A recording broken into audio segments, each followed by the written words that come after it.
Hello friends, please allow me to introduce you something about Chinese poems based on the pronunciation, the pitches, the rhythm, and the intonation.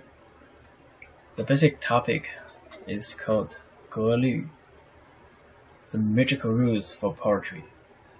After this video, you basically know that for most of the 近体诗, which is a kind of poems in Tang Dynasty, they can be sung by certain rhythms and pitches instead of just reading.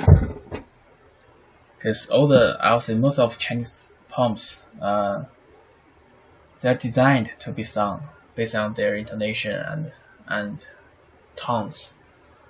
If you just read them, like reading an English book or reading anything else or reading an article, I think you just lose a major part of the poetry. It is the meaning and the subtle content that brought from the pronunciation and the rhythm. Yeah, so everything is like music in Chinese poetry. So I'll take 枫桥夜泊 as an example. The nocturnal birthing at the Fengqiao Bridge. This poem was written in Tang Dynasty by the author Zhang Ji. So as you can see, I got two lines of pinyin. Pinyin means pronunciations in Chinese. So first one is 白读 is colloquial pinyin, which means this is what people and how people read it in modern Mandarin. 文读 like 文 literacy pinyin, it is generally how people read and sing the same words in ancient or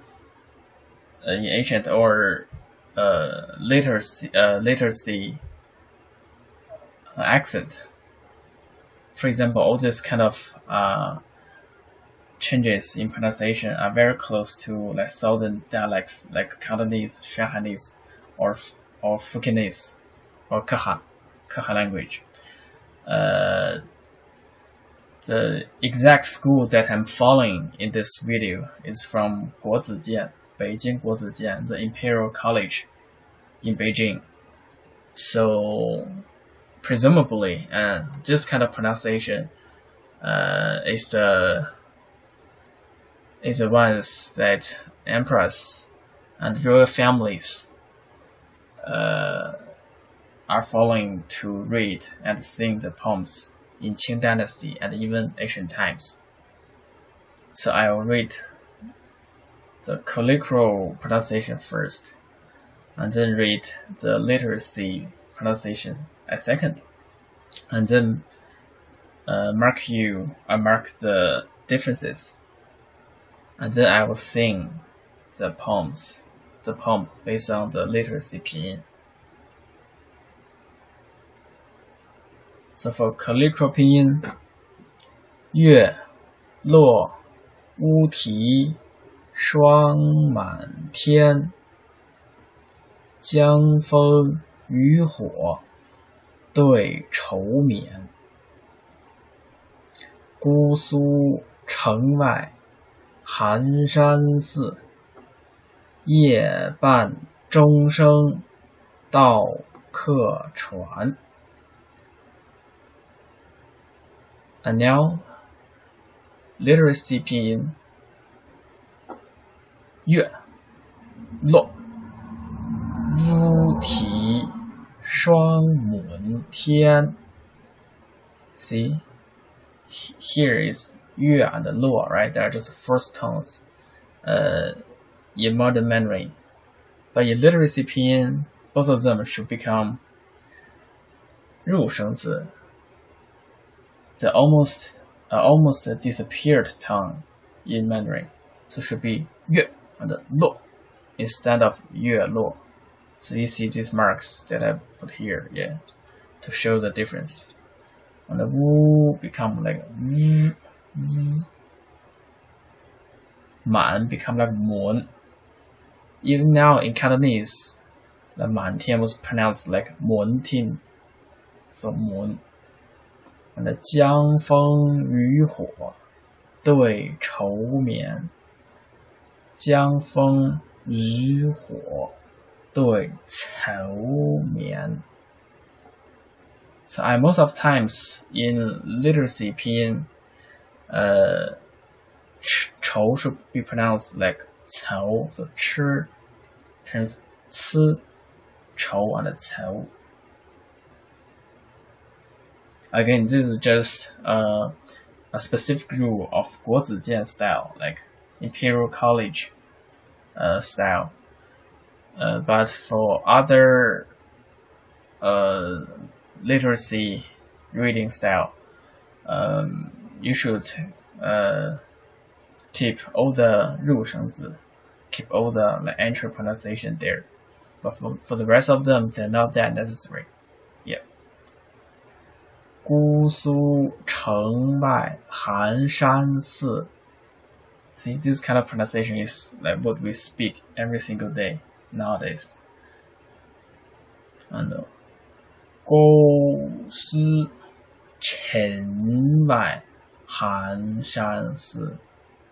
It sounds like go instead of 姑, and 城 is similar to 前 without the 歌 at the end of the word. And 夜半钟声到客船.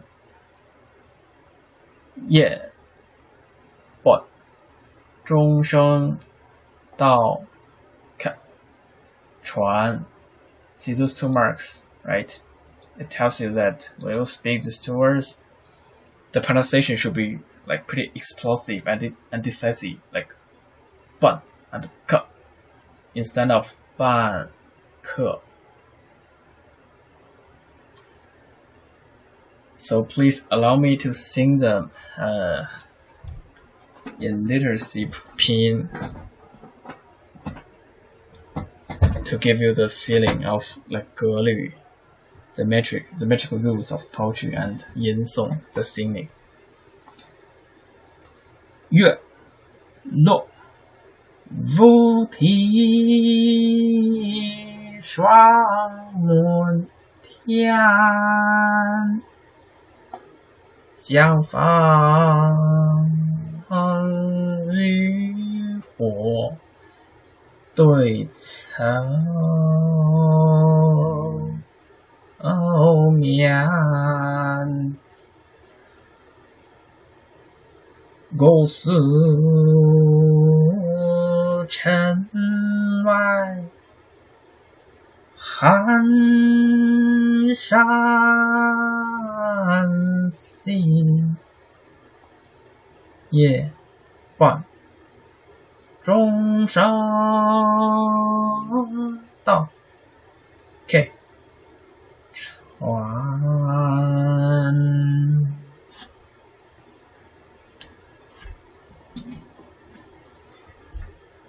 So let's go to the words in every sentence and in every verse.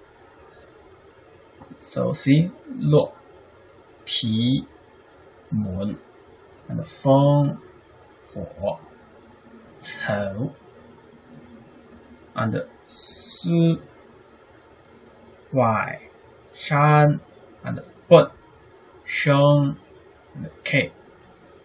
Did you find out that we already have the literacy pronunciation? So you can find out that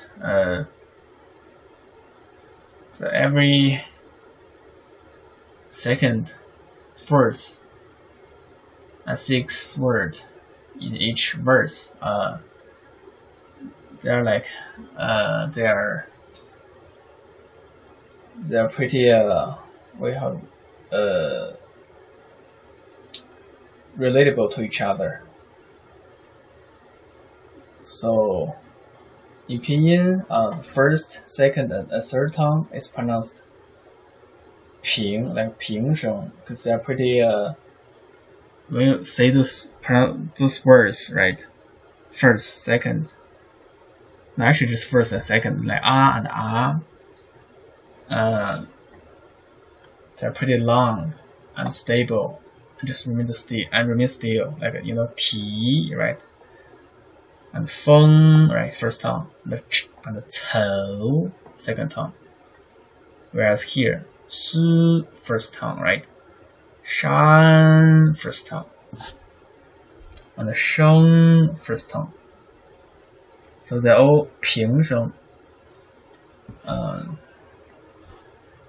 And then you see this kind of solid points. That means 仄. That means 仄声. 仄 means the third tone, first tone, and the entry tone. 入声, like 落, right? The entry sound. 门, third tone. Here, 火, right? Third tone, 火, short, right? It's pretty short. Y, right? First tone. It's pretty decisive, right? Y. But, right? And K. So it's like 仄平仄平仄平平仄平仄平仄, and the ending word of second and the first verse, the first sentence, normally there should be 平声. There should be like words like this, and this, and this, and this. The first and second tone. For example, 绵, right, second tone, and the 船, second tone. So this one very simple model of a metrical poem. So people might think, so why didn't you talk about the rest of those words, right? In general, people don't really focus on those words, because for poem to make them rhyme, we should focus on every other word in the sentence. If you focus every single word in the sentence, sometimes you just lose the space and potential to make the poem playful and interesting. So 仄平仄平仄平平仄平仄平仄, right? Short, long, short, long, short, long, long, short, long, short, long, short, and the ending word, long, long. With this chart, you can see that more clearly, right? Like 月落乌啼霜抹天江枫渔火对愁眠姑苏城外寒山寺夜半舟上到 Okay. 船.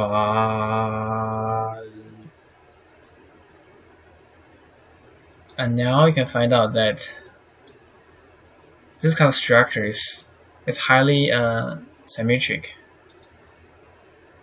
so that this kind of symmetry creates the beauty and the content of Chinese poetry. So now you can see that if your Chinese is in a very advanced level, you should start to give up reading a poem. Instead, you should learn to sing a poem, and make it more playful and more pleasurable to enjoy the Chinese poem and Chinese culture. Thank you.